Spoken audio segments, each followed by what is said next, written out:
Picture, ito po ang sitwasyon ngayon dito sa sa bayan ng El Nido. Malaki po ang alon ngayon.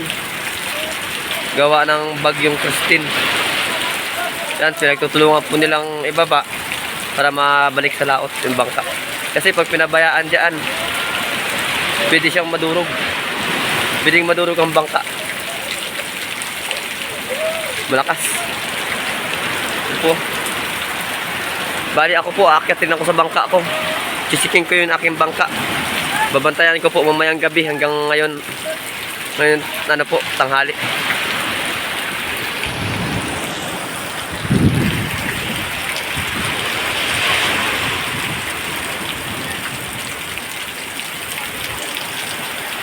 Labasan yung mga yung mga tawag dito. Yung tinatawag natin ng mga seagrasses. Galing sa mga corals. Ayun, naglalabasan na yung mga itim na yan. Ay, marami na sila. Pinagtulong-tulungan na nila.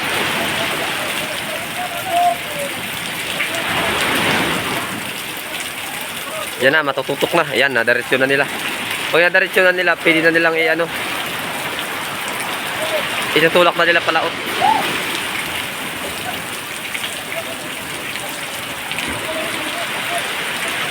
Tulak na nila palaot para split na.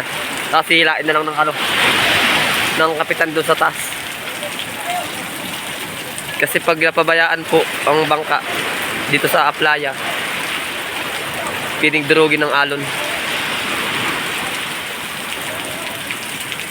Madudurog siya pag napabayaan.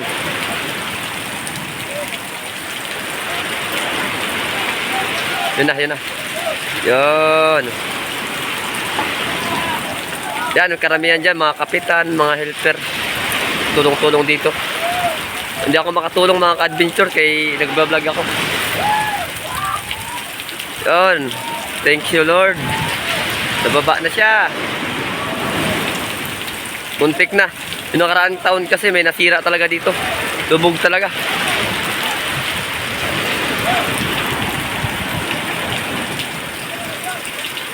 Sabing lakas talaga.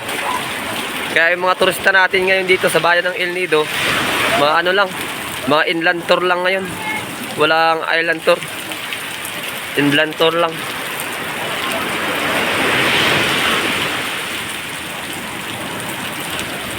Yun na, baba na. Hindi kaya pumalag ang ihi.